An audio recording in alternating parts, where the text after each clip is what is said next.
File, file থেকে open, আমি এই ছবিটা সিলেক্ট করে ওপেন করে নেব। আবার যাব ফাইলে, ফাইল থেকে নিউ, নিউতে আসার পর আমি ওকেতে ক্লিক করে একটা পেজ ক্রিয়েট করে নেব। এখানে টাইপ করব ইউ, আমি ইউতে ক্লিক করব।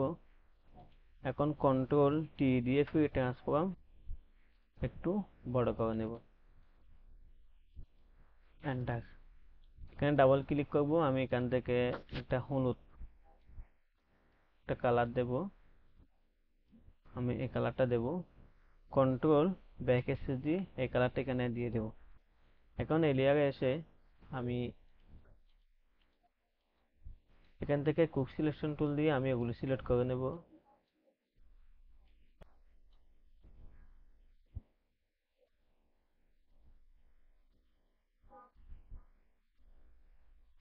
বাস, এতটুকু অংশ আমি সিলেক্ট করে নেব।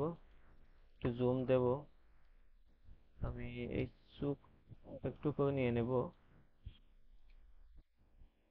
অল্ট দাও, এটা মাইনাস করে দেব। আর এটা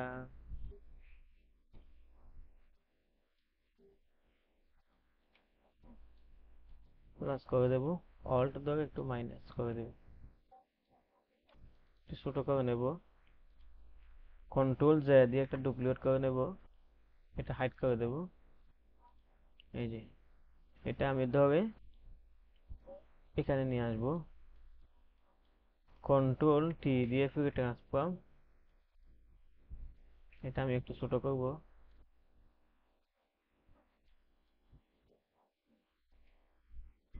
এভাবে রাখবো। আমি একটু বাঁকা করব।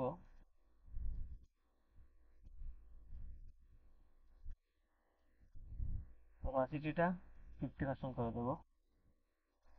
আর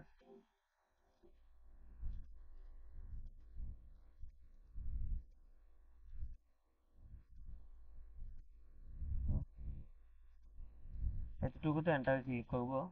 আমি এখানে 100% করে দেবো অপাসিটিটা। এখন এখানে এসে right click, right side click করব। ক্লিক করার পর এখানে এসে মাঝখানে ক্লিক করে দেব। এখন কন্ট্রোল ধরে এখানে একটা ক্লিক করতে হবে। এখন ভিতরের অংশটা আমার সিলেক্ট হয়ে গেছে, কন্ট্রোল শিফট আই দিয়ে বাইরের অংশটা সিলেক্ট করতে হবে। এই যে মাঝখানে অংশটা এসে আমি ব্রাশ নেব।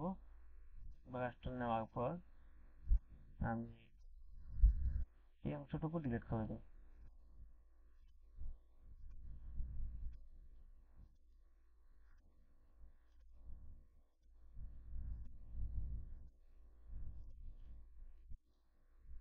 এভাবে ডিলিট করে দেব।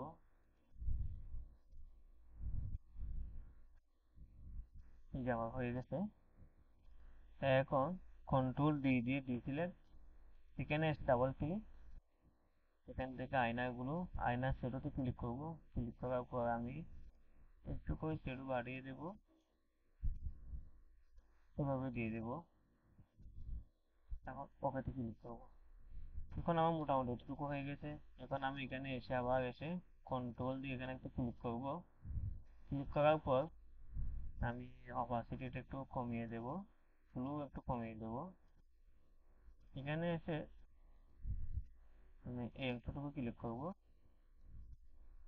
এভাবে একটু কালার দিয়ে দেব।